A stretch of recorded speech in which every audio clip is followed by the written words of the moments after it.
अस्सलाम वालेकुम नाजरीन, मैं मोहम्मद असलम हुसैन सियासत की खबरों में आप सबका इस्तकबाल करता हूँ। मगरबी बंगाल समेत मुल्क की 5 रियासतों में आज असेंबली इंतखाबात के लिए वोटिंग की जा रही है। बंगाल आसाम में तीसरे मरहले के लिए वोटिंग जारी है, जबकि तमिलनाडु, पुडुचेरी, केरला की तमाम नशिस्तों पर वोटिंग हो रही है। सुबह से ही वोटरों की लंबी कतारें देखी जा रही है।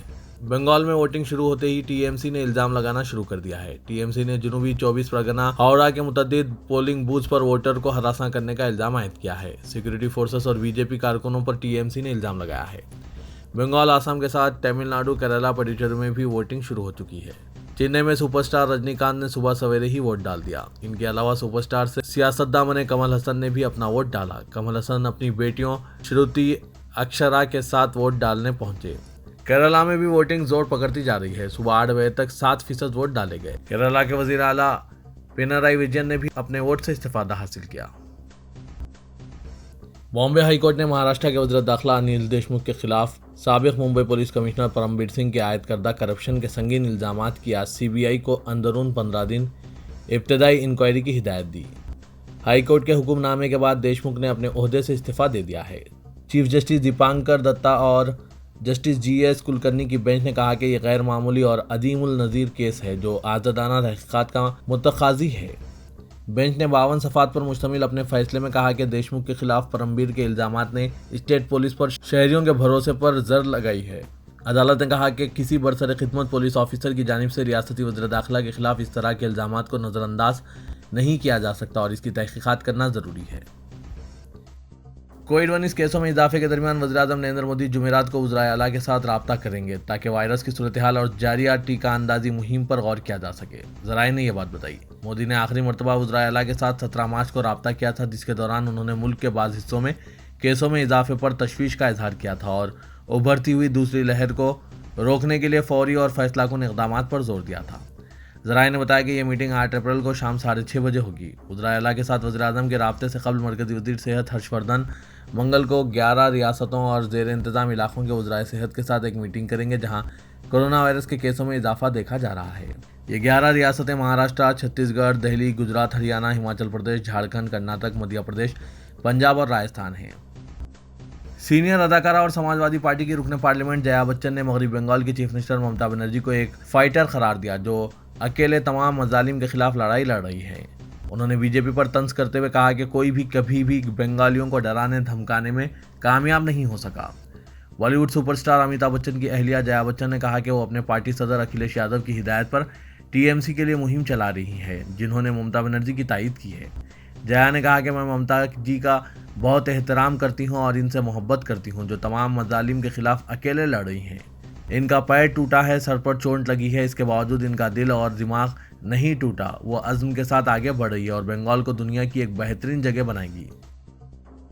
मगरबी बंगाल की चीफ मिनिस्टर ममता बनर्जी ने कहा कि वो चोट के बावजूद रियासत के जारिया इंतखाबात में कामयाबी हासिल करेंगी और इसके बाद दिल्ली में इख्तिदार हासिल करने पर तवज्जो मरकूज करेंगी। वज़ीर-ए-आज़म नरेंद्र मोदी और मरकजी वज़ीर दाखिला अमित शाह को निशाना बनाते हुए ममता बनर्जी ने जो तीसरी मियाद जीतने के लिए कोशा है, कहा कि मगरबी बंगाल में सिर्फ रियासत के लोग हुकूमत करेंगे। उन्होंने कहा कि मगरबी बंगाल पर कोई गुजराती हुकूमत नहीं करेगा। ममता बनर्जी ने कहा कि मैं एक पैर के साथ बंगाल में जीत हासिल करूंगी और 2 पैरों के साथ दिल्ली में जीत हासिल करूंगी। फ्रांस के लड़ाका तैयारों राफेल को बनाने वाली कंपनी ने 2016 में हिंद फ्रांस मुआहदे पर दस्तखत के बाद हिंदुस्तान में एक दरमियानी शख्स को 1.1 मिलियन यूरो अदा करने से इत्तेफाक किया था। इस रिपोर्ट के मंजर आम पर आने के बाद कांग्रेस ने तहकीकात का मुतालबा किया। बीजेपी ने इसे बेबुनियाद करार देकर मुस्तरद कर दिया। फ्रांस के एक जरीदे की तहकीकात में रकम अदा करने का दावा किया गया। इस रिपोर्ट के मुताबिक 2017 में डिसॉल्ट ग्रुप के अकाउंट से क्लाइंट्स को तोहफे की मद में 5,08,925 यूरो की रकम अदा की गई। सबसे पहले फ्रांस की एंटी करप्शन एजेंसी ने डिसॉल्ट कंपनी के ऑडिट के दौरान इस बेकायदगी का पता लगाया। हिंदुस्तान में मार्च का महीना औसत आज़म तरीन दर्जे हरारत के एतबार से 121 साल का सबसे गर्म माह साबित हुआ है। हिंदुस्तान के महकमा मौसमियात ने यह बात बताई। इस साल मार्च में औसत अक़ल तरीन और आज़म तरीन दर्जे हरारत 19.95 डिग्री और 32.65 डिग्री रहा, जबकि मामूल का दर्जे हरारत बिल तरतीब 18.87 और 31.24 डिग्री होता है। महकमा मौसमियात ने बताया कि मार्च में मुल्क के कई हिस्सों में 40 डिग्री से ज़ायद दर्जे हरारत रिकॉर्ड किया गया। 29 मार्च को दिल्ली में होली के दिन गर्मी की शदीद लहर थी, जहां ज़्यादा से ज़्यादा दर्जे हरारत 40.1 डिग्री हो गया। ये 76 साल में मार्च का सबसे गर्म दिन था। रियासत सिक्किम पीर की शब 8:50 पर 5.5 शिद्दत के जल्जले से दहल गया और जल्जले के झटके मगरबी बंगाल, आसाम और बिहार में भी महसूस किए गए। नेशनल सेंटर फॉर सेस्मोलॉजी ने यह इत्तला दी। जल्जले के साथ ही अवाम परेशानी के आलम में घरों से बाहर निकल पड़े। ताहम अभी तक जानी या माली नुकसान की कोई इत्तला मौसूल नहीं हुई है। ये जल्जले का मुवद्दा हिंद भूटान सरहद के करीब 10 किलोमीटर गहराई में पाया गया है। जल्जले के झटके गंगटुक और हिमालयाई रियासत के दूसरे हिस्सों में भी महसूस किए गए। इस दौरान वज़ीर-ए-आज़म नरेंद्र मोदी ने मशरक़ी हिंद में जल्जले की वजह से पहुंचने वाले नुकसान का जायजा लिया और बिहार, आसाम और सिक्किम के चीफ मिनिस्टर से बात की। हुकूमत के ज़राए ने यह इत्तला दी।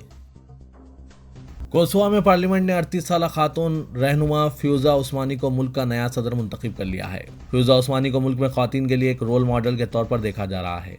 वो कोसवा में आला मनसब पर पहुंचने वाली दूसरी खातून है। उस्मानी ने अपने कैरियर का आगाज एक नौउम्र समाजी कारकुन के तौर पर किया था। पाकिस्तान में NCOC ने रमजान मुबारक में मसाजिद के अंदर एतिकाफ, सहरी और इफ्तारी पर पाबंदी आयद कर दी। साथ ही सड़कों और फुटपाथ पर नमाज पढ़ना भी ममनू होगा। पाकिस्तानी ज़राए के हवाले से बताया गया है कि पाकिस्तान में NCOC ने रमजान मुबारक में मसाजिद के अंदर एतिकाफ, सहरी और इफ्तारी पर पाबंदी आयद कर दी। साथ ही सड़कों और फुटपाथ पर नमाज पढ़ना भी ममनू होगा।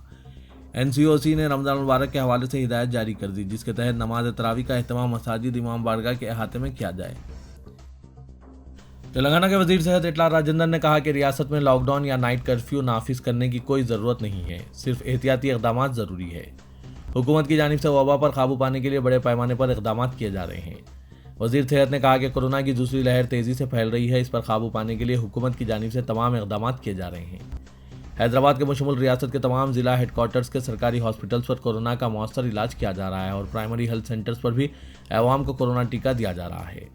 हॉस्पिटल्स में ऑक्सीजन पर मुश्तमिल बेड्स को तैयार रखा गया है। तिब्बी अमले की रुख्सत मनसूख कर दी गई है। अगर कहीं अमले की किल्लत है तो वहाँ आर्जी अमले का तकर्रुर करने के भी इख्तियारात दिए गए हैं। तेलंगाना के वज़ीर दाखिला मोहम्मद महमूद अली ने तेलंगाना में मुसलमानों की पसमानदगी के लिए कांग्रेस को जिम्मेदार करार दिया। अक़लियतों बिलखुसूस मुसलमानों की तरक्की व बहबूद के लिए नागार्जुना सागर ज़मीनी इंतखाबात में TRS के उम्मीदवार N भगत कुमार को भारी अक्सरियत से कामयाब बनाने की मुसलमानों से अपील की। आज असेंबली हल्के नागार्जुना सागर के अनुमुला मंडल के याचाराम और काशावरी गुड़े में मुनक़िदा अक़लियती इजलासों से खिताब करते हुए महमूद अली ने कहा कि कांग्रेस पार्टी ने लंबे अरसे तक मुल्क और रियासत पर हुक्मरानी की है, लेकिन वो काम नहीं किए जो चीफ मिनिस्टर KCR ने 7 साल में किए हैं। उन्होंने कहा कि TRS पार्टी की तश्कील से कबल हमारे आबा व अजदाद भी कांग्रेस के वफादार थे, बड़े ईमानदारी और दयानतदारी और पाबंदी के साथ कांग्रेस का साथ देते रहे, लेकिन कांग्रेस पार्टी ने इसका नाजायज़ फ़ायदा उठाया और मुसलमानों को सिर्फ वोट बैंक तक महदूद रखा। इनकी तरक्की और बहबूद के लिए कोई ठोस इक़दाम नहीं किए। तेलंगाना के वज़ीर सेहत इटला राजेंद्र ने मरकज़ी वज़ीर सेहत डॉक्टर हर्षवर्धन पर जोर दिया कि वो कोरोना वैक्सीन का मज़ीद स्टॉक फराहम करे ताकि तेलंगाना भर में टीका अंदाजी के अमल में तेज़ी पैदा की जा सके। डॉक्टर हर्षवर्धन के साथ आज एक वीडियो कॉन्फ्रेंस के दौरान राजेंद्र ने बताया कि मुल्क भर में कोरोना के मरीजों की तादाद में तेज़ी से इजाफे के बावजूद तेलंगाना में कोरोना केसेस काबू में हैं। उन्होंने बताया कि हैदराबाद और पड़ोसी अजला में कोरोना वबा फैल रही है। गुज़िश्ता साल के बरखिलाफ कोरोना वबा के बायस दवाखानों में शरीक होने वाले मरीजों की तादाद कंट्रोल में है। उन्होंने बताया कि रियासत के health care workers corona positive मरीजों की तलाश के लिए अनथक जद्दोजहद कर रहे हैं। मरीजों को होम क्वारंटाइन किया जा रहा है। जिनके घरों पर होम क्वारंटाइन की सहूलत नहीं है, इन्हें हुकूमत की जानिब से क्वारंटाइन की सहूलत फराहम की जा रही है। हैदराबाद के मज़ाफ़ाती इलाके एलबी नगर में वाक़ एक यतीम खाने में मुक़ीम 45 बच्चों में कोरोना वायरस की तौसीक़ हुई है। यतीम खाने में रहने वाले इन बच्चों को कोरोना वायरस की तौसीक़ के बाद इंतज़ामिया की जानिब से यतीम खाने की निचली मंजिल को क्वारंटाइन कर देने का फैसला किया गया है। बताया जाता है कि एलबी नगर में चलाए जा रहे इस यतीम खाने में 100 बच्चे रिहाइश पजीर हैं और जिनमें बाज़ बच्चों को बुखार और सर्दी की शिकायत के बाद इनके मायनों का फैसला किया गया और तमाम बच्चों के मायनों के बाद इस बात की तौसीक़ हुई कि 45 बच्चे कोरोना वायरस से मुतासिर हैं और माँ बाकी बच्चों के मायने मनफी पाए गए हैं। यतीम खाने के इंतज़ामिया ने बताया कि जिन बच्चों में कोरोना वायरस की तौसीक़ हुई है इन्हें निचली मंजिल पर मुंतकिल करते हुए इन्हें क्वारंटाइन में रखा गया है और इनके इलाज व मुआलजे के इंतजाम किए जा रहे हैं, जबकि जिन बच्चों के मायने मनफी पाए गए हैं इनको मुतासरा बच्चों से अलहदा कर दिया गया है। ग्रेटर हैदराबाद को सिंगल फ्री सिटी में तब्दील करने की एक और पेशरफ हुई है। रियासती वजीर बल्दी नजवनस KTR ने 66 करोड़ रुपए के मसारिफ से तामीर करदा हाईटेक सिटी रेलवे अंडर ब्रिज का इफ्तिताह अंजाम दिया। शदीद ट्रैफिक से मुतासिर रहने वाली इस रोड पर तकरीबन 410 मीटर तवील और 20 मीटर चौड़ी रेलवे अंडर ब्रिज की तामीर से गाड़ियां चलाने वालों को बड़ी राहत हासिल हुई है। माजी में जब भी बारिश हुआ करती थी इस ब्रिज के नीचे 35 से 40 हज़ार लीटर पानी जमा हो जाता था। गाड़ियों को पानी से गुजरते हुए जाना पड़ता था। फिलहाल इस रेलवे अंडरब्रिज के करीब एक बहुत बड़ा सम्प तामीर करते हुए बारिश का पानी इसमें दाखिल होने का रास्ता हमवार किया गया।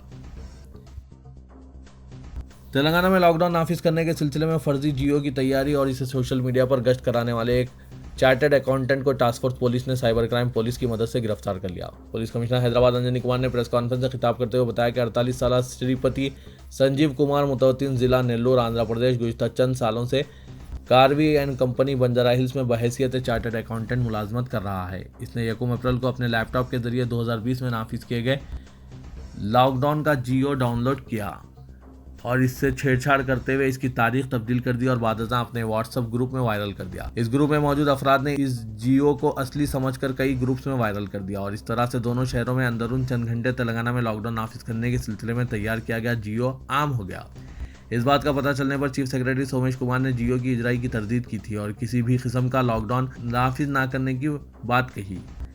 इस वायरल जियो के बारे में असखुद कार्रवाई करते हुए साइबर क्राइम पुलिस ने एफआईआर जारी करते हुए तहकीकात का आगाज़ किया और कमिश्नर टास्क फोर्स ने इस पर कार्रवाई करते हुए मुलजिम की निशानदेही की और इसे गिरफ्तार कर लिया गया है।